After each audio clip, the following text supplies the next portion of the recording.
ஸ்ரீசக்கர வரதாச்சாரியம் சுத்தசத்வ குருத்தமம் ஸ்ரீநிதிம் ராகவம் வந்தே ஹியபார கருணாகரம். கவசம் கனெக்ட் நேயர்களுக்கு நமஸ்காரம். பெரியாழ்வார் திருமொழியின் 3ஆம் பத்து 10ஆம் திருமொழி 7ஆம் பாசுரத்தை அனுபவிக்க நாம் மானசீகமாக அசோகவனத்தை அடைகிறோம்.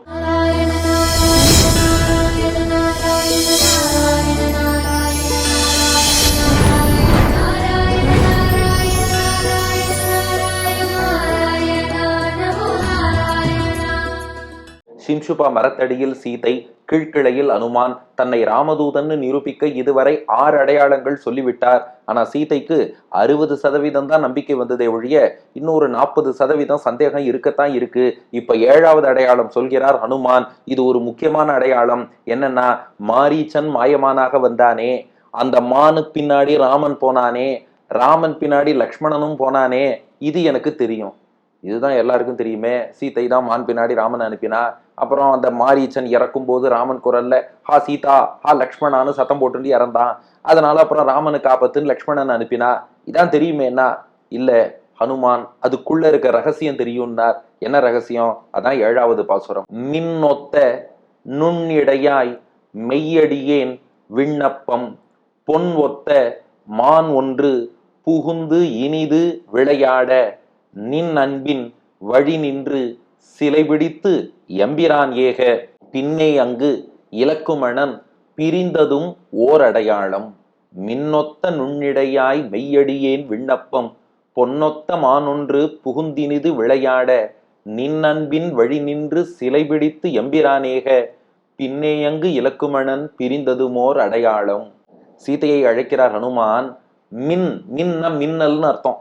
ஒத்தன்னா அது போல் இருக்கக்கூடிய, மின் ஒத்த மின்னலை போல் அப்படி சூக்ஷ்மமாக சிறுத்து இருக்கக்கூடிய, நுண் இடையாய் நுண்ணிய இடை சிறுத்த இடுப்பு கொண்டவளேன்னு அர்த்தம்.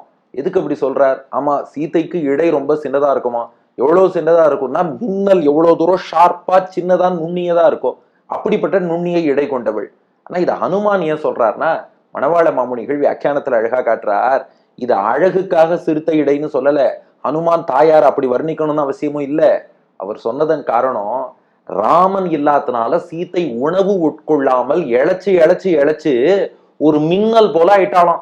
ஒரு மின்னல்ங்கிறது எவ்வளவு நுண்ணியதாக இழைச்சு இருக்குமோ அவ்வளவு தூரம் மெலிந்து இழைத்திருக்கிறாள். இதை நம்ம வால்மீகி ராமாயணத்திலையும் வர்ணனை பார்க்கிறோம். ஹனுமானே சொல்றார், சீத்தை எவ்வளவு தூரம் இழைச்சு போனான்னா, பிரதிபத் பாட்டசீலசிய வித்யேவ தனுதாம் கதா. பிரதம எண்ணிக்கு வைதிக கல்வி படிச்சவனுடைய அறிவு எப்படி குன்றி போகுமோ அது போல இழைச்சு போயிட்டா. அதாவது வைதிக பாடம் எதுவும் பிரதமையில படிக்க கூடாதும்பா. எப்படி நமக்கு லௌகிக கல்விக்கு சண்டேனா ஹாலிடேயோ, அது போல சாஸ்திரங்கள் எதுவுமே பிரதமை அன்னைக்கு படிக்க மாட்டா. பிரதமைனா ஹாலிடே. அதனால எதுக்கு சொல்றோம்னா, அந்த பிரதமையில படிச்சவனுக்கு எப்படி அறிவு சுருங்கி போகுமோ அது போல சீத்தை சுருங்கி இருக்கிறாள். அதைத்தான் மின்னொத்த நுண்ணிடையாய், மின்னலை போல் சிறுத்த இடையோடு இருப்பவளே. மெய்யடியேன் விண்ணப்பம். அடியேன் வெறும் அடியவன் இல்ல, மெய்யடியேன்னர். மெய்யடியேன்னா உண்மையான அடியவன். அது மட்டும் இல்லையா, மாமுனிகள் வியாக்கியானம், மெய்யடியவன்கிறவன் யார் தெரியுமா? தலைவனுடைய சந்தோஷம் தான் தன்னுடைய சந்தோஷம், தலைவியின் சந்தோஷம் தான் தன் சந்தோஷம் நினைக்கிறான் பாருங்க. அவனுக்கு தான் மெய்யடியவன்னு பேரு. அதாவது எனக்கு ஒரு பிரயோஜனம் வேணும், எனக்கு ஒரு பர்பஸ், அதுக்காக நான் இவ்வளவு தூரம் வந்து பேசல. நீங்கள் மகிழ வேண்டும் என்பதற்காக பேசிக்கொண்டே இருக்கிறேன். உங்கள் உயிரை காத்து உங்களுக்கு நல்ல செய்தி சொல்லணுங்கிறதுக்காக பேசுறேன். அப்படிப்பட்ட மெய்யடியேன் விண்ணப்பம் செய்கிறேன், கேட்க வேண்டும். அதனால மின்னலை போல் சிறுத்தை இடை கொண்ட பிராட்டியே, உண்மையான அடியவன் சொல்கிறேன். உங்கள் மகிழ்ச்சியையே பயனாக கருதும் அடியவன் சொல்கிறேன். விண்ணப்பம் என்னன்னா, பொன்னொத்த மான் ஒன்று புகுந்தினிது விளையாட. மாரீச்சன் பொன்மயமான மானாக உங்கள் இருப்பிடமாகிய பஞ்சவட்டிக்கு வந்து அங்கே இனிமையாக விளையாடினானே. எப்படிப்பட்ட மான்? பொன் ஒத்த மான் ஒன்று. பொன் ஒத்தன்னா பொன் நிறம். அந்த மான் பார்த்தா ஒரு பக்கம் தங்கமயமா இருக்கு, இன்னொரு பக்கம் வெள்ளிமயமா இருக்கு. அது ஒரு புள்ளி மான். அந்த புள்ளி எல்லாம் பார்த்தா ரத்னமயமா இருக்கு. அந்த மானின் கொம்ப பார்த்தா இந்திரநீலக்கல்லால செய்யப்பட்டிருக்கு. அப்படிப்பட்ட ஒரு மான், பொன்னொத்த மான் ஒன்று. ஒன்றுன்னா ஏதோ ஒரு மான் அர்த்தம் இல்ல, மான் ஒன்று. அது ஒரு ஒப்பற்ற மான். அப்படி ஒரு மானை இது வரைக்கும் பார்த்தது இல்ல. யாருன்னா மாரீச்சன்கிற அரக்கன் தான் மாயமானா வந்திருக்கான். பொன்னொத்த மான் ஒன்று புகுந்து, எங்க புகுந்தது? பஞ்சவட்டியில சீதை ராமன் லக்ஷ்மணன் இருக்கக்கூடிய அந்த இடத்திலே புகுந்து இனிது விளையாட, துள்ளி துள்ளி விளையாடித்து இனிமையாக விளையாடித்து உங்கள் கண்ணுக்கு இனிமையாக விளையாடி உங்கள் கவனத்தை ஈர்த்தது. அதனாலதானே நீங்கள் ராமன்ட்ட இந்த மானை பிடிச்சு கொடுன்னு சொல்லி கேட்டீர்கள் அல்லவா? அப்போ இளைய பெருமாள் லக்ஷ்மணன் தடுத்தார். அண்ணா, இப்படிப்பட்ட மானை இது வரைக்கும் நானும் பார்த்ததில்ல, நீங்களும் பார்த்ததில்ல, இது ஏதோ அரக்கர்களுடைய சதி திட்டமா இருக்குமோ அப்படின்னு லக்ஷ்மணன் தடுத்தான். ஆனாலும் ராமன் மான் பின்னாடி போனானே. இங்க ஹனுமான் ஒரு வார்த்தை போட்டார் பாருங்க, இது வரைக்கும் நடந்தது எல்லாருக்கும் தெரியும். பொன்னொத்தமான் ஒன்று புகுந்தினிது விளையாட மாரீச்சன் வந்தான் விளையாடினா நீங்கள் கேட்டீர்கள். ஆனா ராமன் ஏன் போனான்னா, நின் அன்பின் வழி நின்று சிலை பிடித்து எம்பிரான் ஏக. நின் அன்பின், உங்களுடைய அன்புக்கு வழி நின்றுனா கட்டுப்பட்டுன்னு அர்த்தம். நின் அன்பின் வழி நின்று, உங்களுடைய அன்புக்கு கட்டுப்பட்டு, சிலைனா வில்லு, சிலை பிடித்து வில்லை பிடித்து எம்பிரான் ஏக, எம்பிரான் எம்பெருமான் ஆகிய ராமன் போனா. அதாவது என்ன விஷயம்னா, சீத்தை மான் கேட்டா ராமன் போனான்னு எல்லாருக்கும் தெரியும். உள்ளுக்குள்ள ஒரு சின்ன உரையாடல் நடந்துதான். அது சீத்தை, ராமன், லக்ஷ்மணன் 3 பேருக்கு மட்டுமே தெரியுமா. சீத்தை ராமன்ட்ட மான் பிடிச்சு கொடுங்கன்னு கேட்கிறாளா? லக்ஷ்மணன் சொன்னா, அண்ணா இல்ல இது ஏதோ அரக்கருடைய சதி திட்டம், வேண்டாம்னா. ராமன் சொன்னா, இல்லடா, சீத்தை பாவம் ஆசைப்பட்டு கேட்கறா, எங்களுக்கு கல்யாணமாய் கிட்டத்தட்ட 25 வருஷம் ஆயிடுத்து. அதாவது திருமணமாகி அயோத்தியில் 12 வருடங்கள் அவ வாழ்ந்தா. அதுக்கப்புறம் வனவாசத்துல இப்போ ஒரு 13 வருஷம், 25 வருஷம் ஆச்சு. சில்வர் ஜூபிலியே ஆயிடுத்து. இன்னி வரைக்கும் சீத்தை என்கிட்ட ஒரு பொருள் வேணும்னு கேட்டதே இல்லை. இருந்து இந்த மான் வேணும்னு கேட்டிருக்கா, விளையாட்டுக்காக கேட்கறா, நான் பிடிச்சு கொடுத்து தான் தீருவேன்னா. அப்ப லக்ஷ்மணன் சொன்னா, நான் இல்ல எனக்கு இது சந்தேகமா இருக்கு. நம்ம கரதூஷண அரக்கர்கள் எல்லாம் அழிச்சிருக்கோம். அதுக்கு பழிவாங்க கூட அரக்கர்கள் இப்படி ஏதாவது வரலாம். சும்மா ஒரு மான் மாதிரி ஒருத்தன் வரான்னா அவன் மட்டும் தனியா வரமாட்டான், பின்னாடி அவனையாவது நிக்க வச்சிருப்பான். மான் போல வந்து போக்கு காட்டிக்கிட்டு பின்னாடி ஏதாவது பிராட்டிக்கே ஆபத்து ஏற்படுத்தும். ஒண்ணு பண்ணுங்க, நீங்க போக வேண்டாம், நீங்க தாயாருக்கு காவல் இருக்கோ, நான் போய் பாக்குறேன்.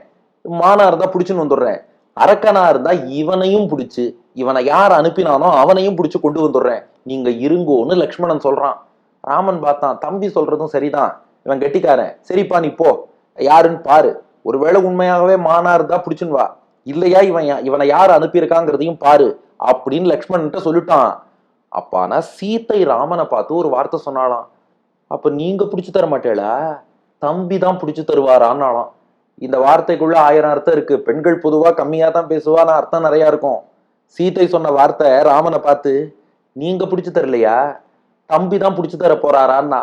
அதாவது ஒரு பெண்ணுக்கு எப்போதுமே என்ன ஒரு சைக்காலஜினா, அவ ஒரு பொருள் விரும்புறான்னா அந்த பொருள் வேணுங்கிறது அப்புறம் அத கணவன் கையால வாங்கி கொடுக்கணும். அவர் கையால வாங்கி கொடுக்காம இன்னொருத்தரை காமிச்சு விட்டு இன்னொருத்தர் மூலமா வரும்னா அதெல்லாம் பெண்ணு ஒத்துக்க மாட்டா. அவளுக்கு அந்த பொருள் வேணும், அது கணவன் கையால் வேண்டும். அப்ப உங்க தம்பி தான் கொண்டு வருவாரா, நீங்க பிடிச்சு கொடுக்க மாட்டேளான்னு ஒரு வார்த்தை அப்படி கொஞ்சம் சினுங்கிண்டு சீத்தை சொல்லிட்டு லேசா 2 சொட்டு கண்ணீரோட உள்ள போயிட்டாலாம். நின் அன்பின் வழி நின்று. இப்ப பாட்ட பாருங்க, இந்த ரகசியம் எனக்கு தெரியுங்கிறார் ஹனுமான். இது ராமனுக்கும் சீதைக்கும் லக்ஷ்மணனுக்கும் மட்டுமே தெரிஞ்ச விஷயம். லக்ஷ்மணன் போறேன்னு கிளம்பிட்டான். ஆனா சீதை உங்க கையால பிடிச்சு தரலன்னா எனக்கு அந்த மானே வேண்டான்னு சொல்லி கம்பர் அழகா சிந்துபு சீறி போனாள்னார். அப்படி கண்ணீர் சிந்தி கொண்டு கொஞ்சம் சீற்றத்தோடு அப்படி போயிட்டா சீதை. ராமனுக்கு அது பொறுக்கல. லக்ஷ்மணா, என்ன தருந்தாலும் நானே போறேன்டா, ஒருவேளை அரக்கனா இருந்தா நானே அழிக்கிறேன், அல்லது சாதாரண மானா இருந்தா பிடிச்சு கொண்டு வரேன், எதா இருந்தாலும் நான் பாத்துக்கிறேன், நீ வந்துடாத, நீ அவளுக்கு காவல் இருன்னு சொல்லிட்டு நின் அன்பின் வழி நின்று சிலை பிடித்து எம்பிரானேக. உங்க கண்ணுல ஒரு சொட்டு கண்ணீர் வந்தா அது அவரால் தாங்கிக்க முடியாது. உங்கள் அன்புக்கு கட்டுப்பட்டவர், உன் கண்ணில் நீர் வழிந்தால் ராமன் நெஞ்சில் உதிரம் சொட்டும். நின் அன்பின் வழி நின்று சிலை பிடித்து எம்பிரானேக. அதனால் கையில வில்ல எடுத்துட்டார், எடுத்துக்கொண்டு போனார். இங்க எம்பிரான்ங்கிறதுக்கும் மாமுனிகள் அழகா வியாக்கியானம் பண்ணியிருக்கார். அதனால பல தீமை நடந்தது. ராமன் மான் பின்னாடி போனதுனாலதான் பின்னாடி ராவணன் சீதையை அபகரிச்சது எல்லாம் நடந்தது. ஆனாலும் எங்களுக்கும் அதனாலதான் உபகாரம் நடந்ததுங்கிறார் ஹனுமான்.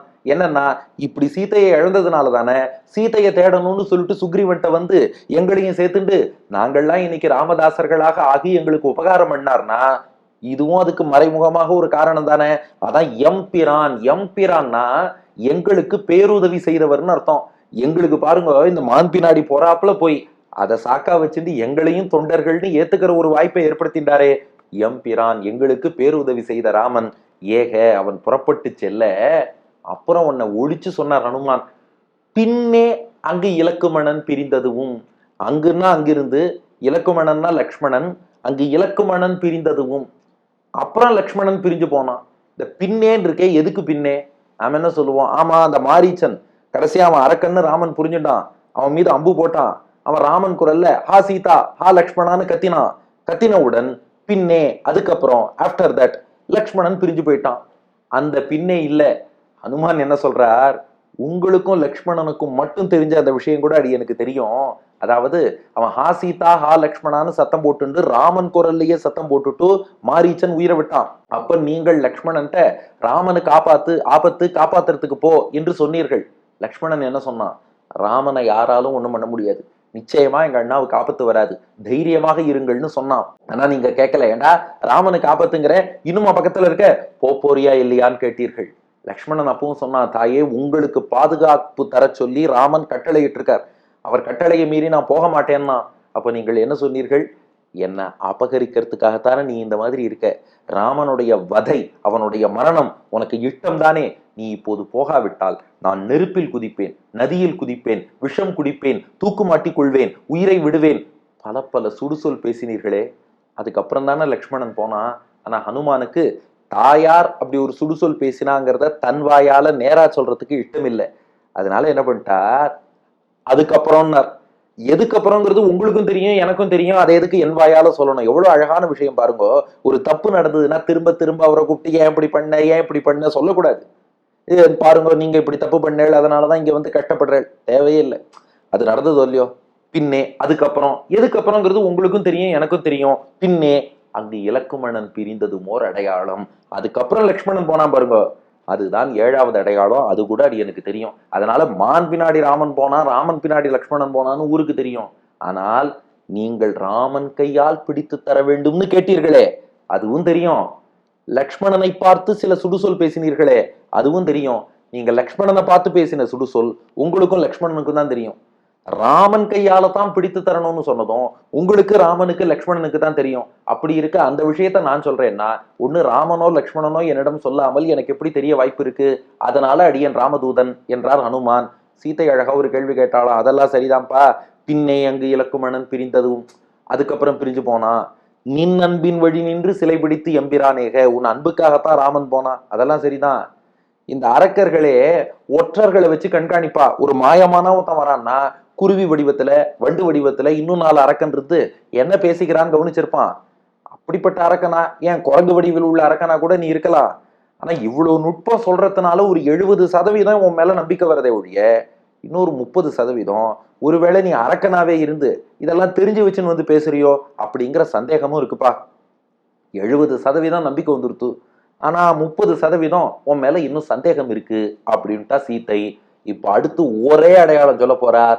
அந்த ஒரே அடையாளத்துல மிச்சம் உள்ள 30% நம்பிக்கையும் வரும்படியாக 3 in 1 ஒரு அடையாளம் சொல்ல போறார். அது என்னங்கிறது அடுத்த பாசுரத்துல. இப்ப 7வது பாசுரம், மின்னொத்த நுண்ணிடையாய் மெய்யடியேன் விண்ணப்பம் பொன் ஒத்த மான் ஒன்று புகுந்து இனிது விளையாட நின் அன்பின் வழி நின்று சிலை பிடித்து எம்பிரான் ஏக, பின்னே அங்கு இலக்குமணன் பிரிந்ததும் ஓர் அடையாளம். மின்னொத்த நுண்ணிடையாய் மெய்யடியேன் விண்ணப்பம் பொன்னொத்த மானொன்று புகுந்தினிது விளையாட நின் அன்பின் வழி நின்று சிலை பிடித்து எம்பிரானேக, பின்னே அங்கு இலக்குமணன் பிரிந்ததுமோர் அடையாளம். மின்னலை போல் சிறுத்தை எடை கொண்டவளே, உன் உண்மையான அடியவன் விண்ணப்பம் செய்கிறேன். என்னன்னா, பொன் போல் வண்ணம் கொண்ட மான் இனிமையாக வந்து அங்கே விளையாடி கொண்டிருக்க, உன் அன்புக்கு கட்டுப்பட்டு அதன் பின்னே வில் பிடித்து ராமன் போக, அதுக்கப்புறம் லக்ஷ்மணன் பிரிந்து போனானே, அதுதான் 7வது அடையாளம்ங்கிறது பாட்டின் திரண்ட பொருள். அடியன் வழங்கும் ஆங்கில வடிவம்.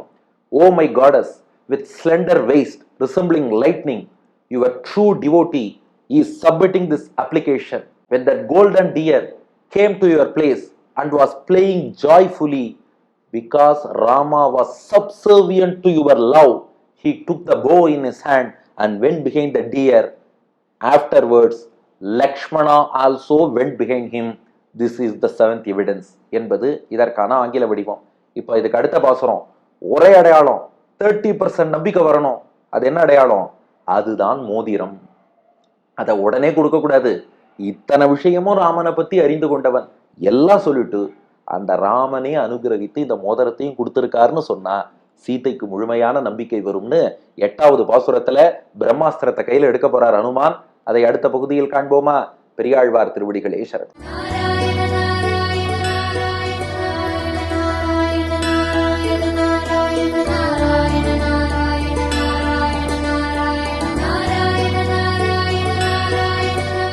நின்னொத்தானுள் நிடையாய் மேயடியே விண்ணப்பம் பொன் ஒத்தமான் ஒன்று புகுந்தினிது விளையாட நின் அன்பின் வழி நின்று சிலை பிடித்து எம்பிரான் ஏஹா பில்நேயங்கு இலக்குமண பிரிந்ததும் ஓர் அடையாளம் ஓர் அடையாளம்.